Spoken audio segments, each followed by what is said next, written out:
Bueno, hoy nos tocará hacer la cuarta vídeo, o cuarta lección, o cuarto ítem del seminario, sobre la razón fálica, y con eso dejaremos el tema de la razón fálica y pasaremos ya a la lógica del fantasma, a la lógica tal como el libro. El libro, ya os dije que hace mención a esta cuestión, remite al primer libro de los síntomas, en el síntoma del psicoanálisis, pero tampoco ahí está tan desarrollado esto. Y yo he hecho un pequeño texto de resumen, que lo he subido a mi página web y lo he linkado en el vídeo número 3 de la razón fálica, que lo veréis ahí. Cuando suba este vídeo lo pasaré a este que me parecerá más apropiado, que esté más lógico, que esté en el cuarto y final que en el tercero. Vamos a ver. Freud nos plantea un inconsciente con dos operaciones, como la aritmética, sumar y multiplicar. Pues dos son operaciones. Con esas dos operaciones teóricamente se puede hacer cualquier cosa. Se puede hacer metáforas y mitolíneas, y una detrás de otra y no parar. Eso es lo que vamos a llamar una deriva. Y Freud se empeña en colocarle el complejo de Edipo de tal manera que el inconsciente ya no vaya de cualquier manera. El complejo de Edipo es un complejo, pero también influye en el inconsciente. Lacan, al pasarse al común lenguaje, lo va a plantear de otra manera. ¿Qué va a decir? No voy a utilizar la lengua, es decir, no voy a utilizar ni la morfología, ni voy a utilizar la sintaxis, como normativa, como ley, como pauta, llamadlo como queráis. Y utiliza la cadena significante. Y con la cadena significante ya le pone una condición, que es lo que llama el captum mortuum. Es decir, hay un 25% de probabilidades de que una cosa no se pueda meter. Pero eso es una restricción muy suave, aunque en un momento determinado puede ser una restricción muy dura, porque una cosa que quiere entrar, si no entra por el lado correcto, no puede entrar. Es decir, si no se ha dicho antes no sé qué, no va a poder entrar, ni como metáfora, ni como metonimia. Esto es lo que está diciendo. Pero después, para el deseo, va a poner la ley del padre, porque él se mantiene en ese momento, años 60, 62, 63, se mantiene todavía en el psicoanálisis estándar, en el psicoanálisis del padre del nombre, hoy diríamos del padre del nombre simbólico, cuyo nombre del padre es el falo. Bueno, él se va a mantener ahí. Y le va a poner una condición. Eso está en la Vedeutum del falo, está más o menos escrito, y a veces un poco insinuado en el seminario cuarto, cuando hace las operaciones de metáfora y metonimias de Juanito. ¿Y qué condición le va a poner? Lo va a hacer paso a paso, y primero lo hace de una manera que no puede ser, y después lo va modificando, porque tiene que hacer que sea una lógica, y tiene que ser que no sea una lógica formal, es decir, que sea una lógica de psicoanálisis de la falta. Y tiene que introducir, ¿qué? Dos cosas. El objeto y la castración. Los dos objetos de aquel momento, el A barra menos phi, que no eran los objetos que prácticamente ponían todos los lados. Yo llamaba, me reía entonces y decía que era la pareja de moda. El objeto A y el menos phi.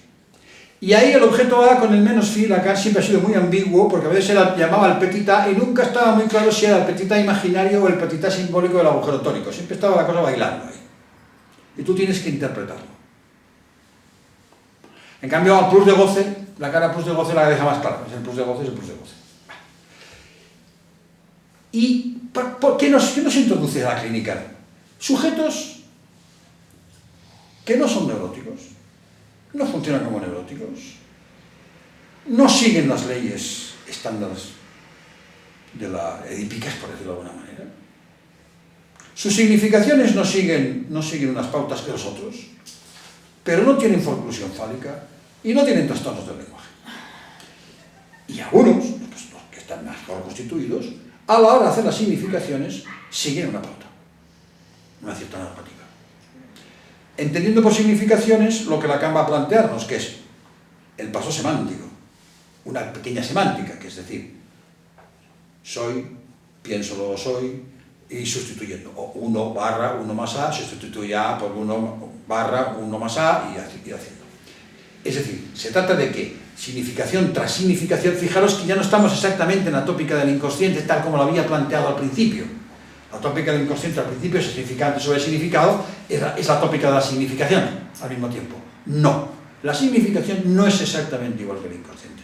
El inconsciente trabaja sobre la significación, que es lo que luego llamará el inconsciente mueve los discursos, ya de una manera mucho más elaborada. Esa pauta que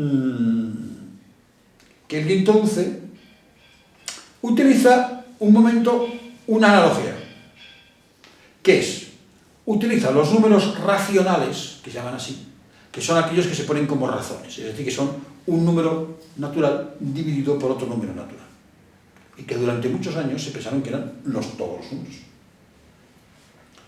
hasta que se descubrieron los irracionales, que no quiere decir que no tengan razones, sino que no se pueden poner en forma de razón, una división. El primero que descubrieron fue la raíz cuadrada de 2, y lo descubrieron geométricamente. Y luego, como ocurre casi siempre, aquello que se descubre resulta que luego son los que más hay. Son los que más hay. Bueno. Y utiliza ese irracional ¿para qué? Para colocar el objeto. Pero también coloca el número de oro, que al principio el concepto de irracional, el número de oro, a veces no sabe si está hablando del falo o está hablando del objeto. Está la cosa que baila. Entonces, ¿qué hace? Busca un intento de hacer una serie, que es la serie quiere decir una sucesión, pero que además se sume, que converja hacia algún lado. Es decir, la conclusión. Que el sujeto vaya hacia algún lado.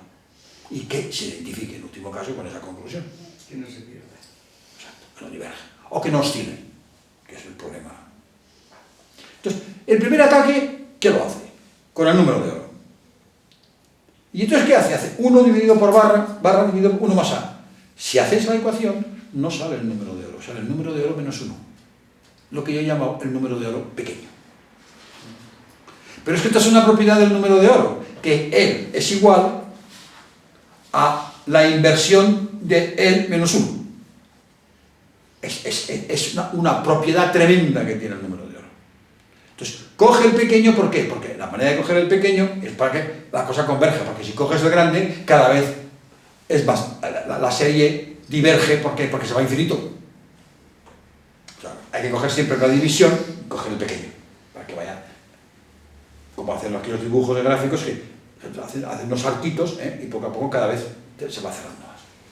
Pero empieza, y ahí hay que tener cuidado, empieza con lo que el número de oro introduce, que es, en geometría, introduce lo que llama la razón media.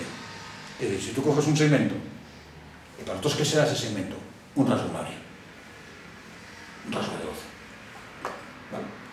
Y le pones un punto en el medio o en un lado, te lo divide en dos partes. Entonces, la razón fálica, o la razón media, es el total es al mayor, lo mismo que el mayor es al pequeño. Eso es una proporción, es la igualdad de dos razones. El total es al mayor, lo que el mayor es al pequeño. La proporción fálica. Pero claro, eso no deja de introducirnos una relación entre dos puntos. Y hay que tener cuidado, porque si introducimos una relación entre dos puntos, se nos introduce la escritura de la relación sexual. Ahí casi muy cerca. Entonces, ¿qué hace? No le acaba de gustar. Utilizar pequeño, y entonces dice 1 barra 1 más a. Entonces, ¿qué ocurre? Siempre vas haciendo los sumatorios y siempre es a. Con lo cual, en el fondo, es una serie oscilante. Siempre es a.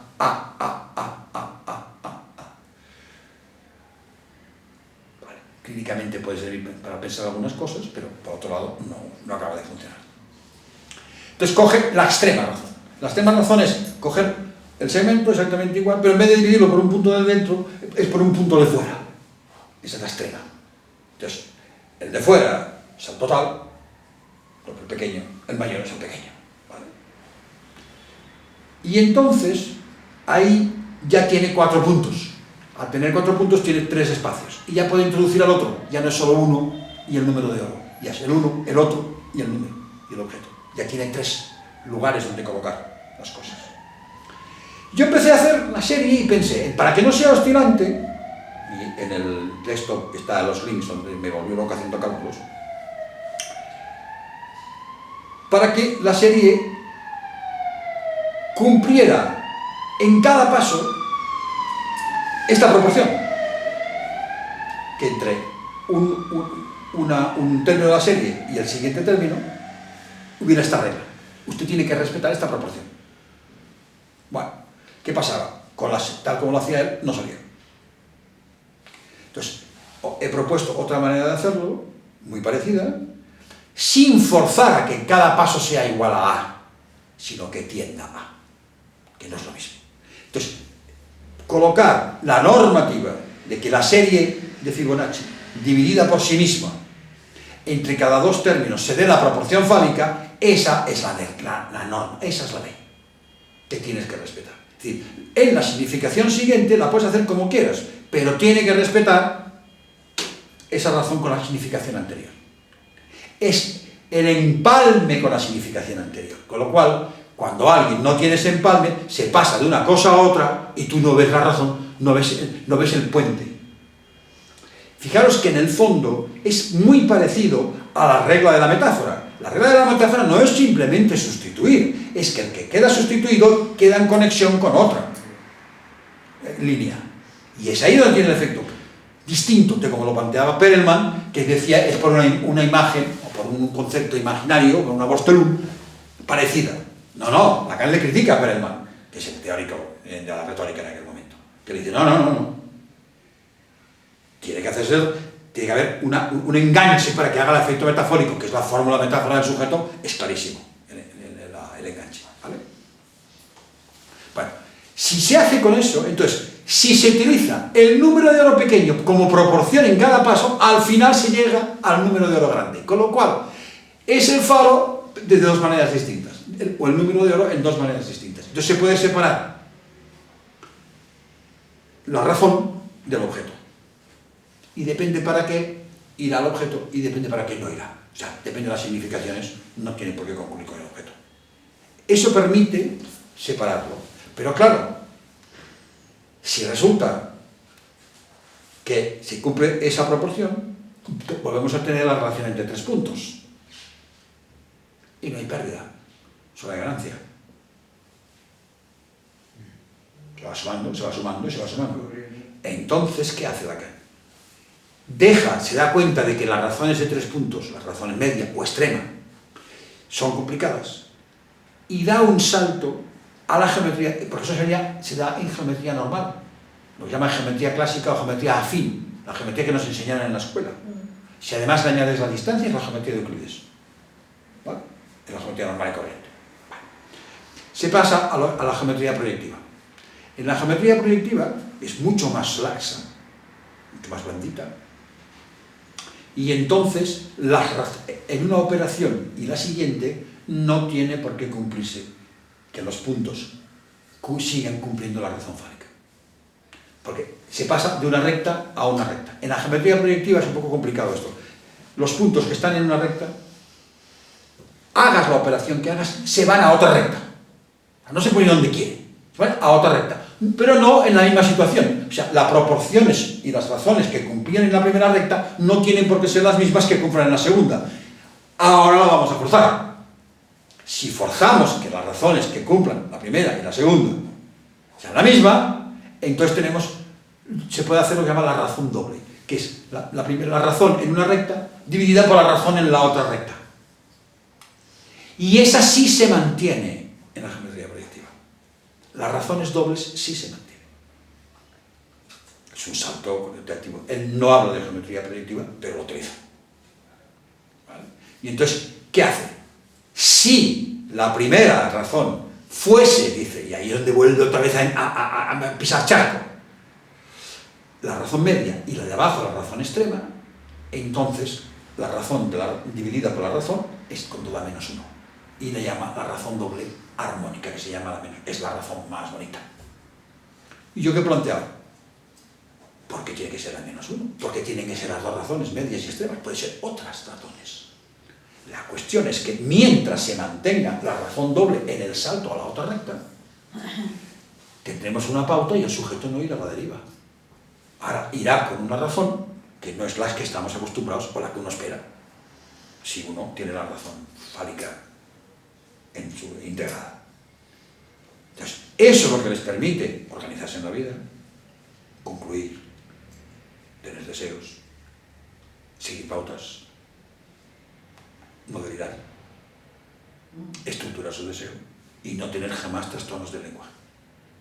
Porque ahí es diferenciar el falo a 3 niveles: como significante que cierra el sistema, como número de oro que impone una ley, y luego más tarde como función fálica.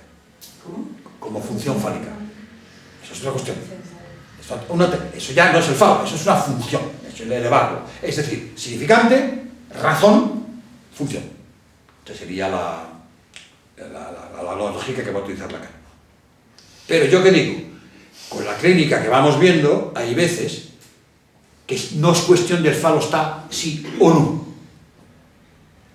sino con qué razón opera el sujeto su deseo.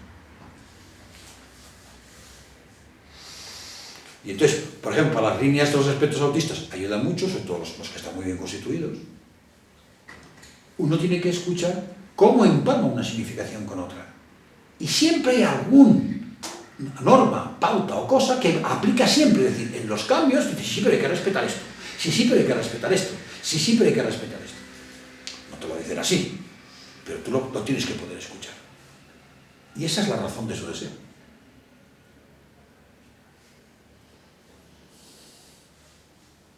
Y no vayas contra ella, porque te vas a equivocar. Te vas a rebotar. Y además te vas a poner contra las cuerdas, o la vas a poner contra las cuerdas. Vale. Porque es muy rígido. Bueno, ¿es más rígido o menos rígido? Otra razón, no sé si será más laxa. Por ejemplo, imaginaos que aceptamos como razón doble menos 4.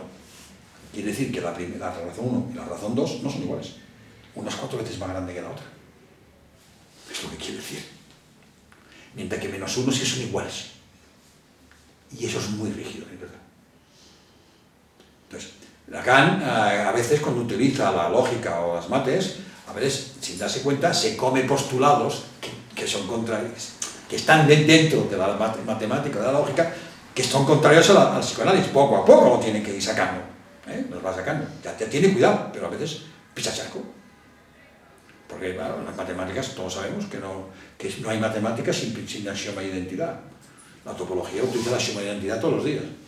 Y nosotros usamos una topología. Y él la propone. La lógica la modificó. La topología lo dice. El psicoanálisis no la ha podido inflexir, o sea, modificar. Lo dice.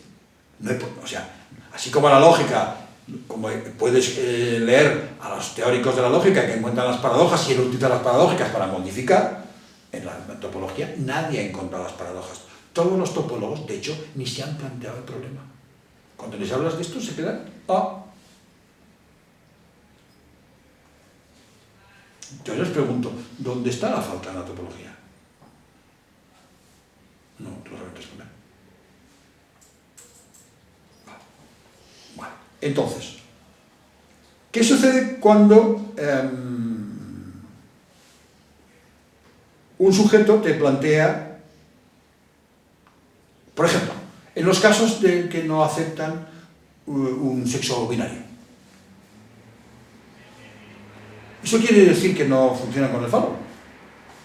Pueden funcionar como razón, pero no como función. Sus identificaciones pueden ser otras. ¿Vale? Es decir, abre la puerta a un estallido semejante al estallido que supuso en un momento determinado cuando Lacan habla del significante 1. Hasta entonces lo que tenía es que significantes y el significante menos 1, gracias al cual todos los otros podrían representar el sujeto. Al principio era así. Después el menos 1 estalla en todo el enjambre de significantes 1. Más tarde, el nombre del padre estalla en toda la topología de nudos. Pues esto es lo mismo. La razón estalla en todas las razones posibles. Ahora, que cumpla la razón doble. Es decir, toda operación, y además pasa por una línea. Es decir, no te puedes ir a cualquier lado. De una línea, una recta. En geometría, decir recta y línea es lo mismo, porque en las geometrías que no son planas, las rectas no existen, con lo cual son curvas. Línea quiere decir dimensión 1. Y ya está. ¿Vale? Es decir, que te mantengas en una línea. O sea, cada vez que haces una operación, te vayas a otra línea. Y esto, de alguna manera, él lo viene a decir de otra manera en Leturdi cuando dice que el plano proyectivo son un montón de líneas juntas una al lado de la otra y un punto que no está en ninguna línea, que es el punto que cierra. O sea, ya, eso es verlo como un plano proyectivo, geométrico. O sea, que ya lo tenía presente. Pero es geometría proyectiva, no es topología. Las razones no es una cuestión topológica. Es una cuestión de geometría proyectiva. Vale. Entonces, ¿qué nos diferencia una proporción, o una razón y sus proporciones, o una razón doble y sus proporciones, de una función? Pues no es de puro sencillo, cuesta verlo. La ley del padre es una filiación entre generaciones, algo que se transmite. La relación de hijo de o sucesor de, que Lacan trabaja con el ancestral de Frege, es una relación lógica, en el sentido estrictamente lógica. ¿Sabéis que hay lógica de enunciados, lógica de predicados, y la siguiente tiene diferentes formas, y lógica de relaciones? Mientras que la relación entre sexos, la horizontal, no la vertical entre generaciones, esa es la que no se puede escribir. O sea, el sujeto debe filiarse, pero lo que no podrá escribir la relación sexual nunca. Esa es la diferencia fundamental. Por eso tiene que convertirlo en una función de goce y en hacer los dos goces y los dos lados y todo lo que yo he trabajado, que si quiera leer el libro pues ya lo verá. Pero la relación de filiación es una relación lógica y es más fuerte. Es más fuerte. Es la ley de la familia, ley de la mafia. Porque si hay una estructura o subestructura social en que la familia pesa como un camión, es en la mafia. En la mafia y en general en las sectas, e incluso en las bandas criminales. O sea, es decir, lo que se llaman las subculturas o cosas así. Es decir, somos nosotros los que estamos más alejados en el fondo de esa rigidez. ¿Vale? Y la Iglesia, por ejemplo,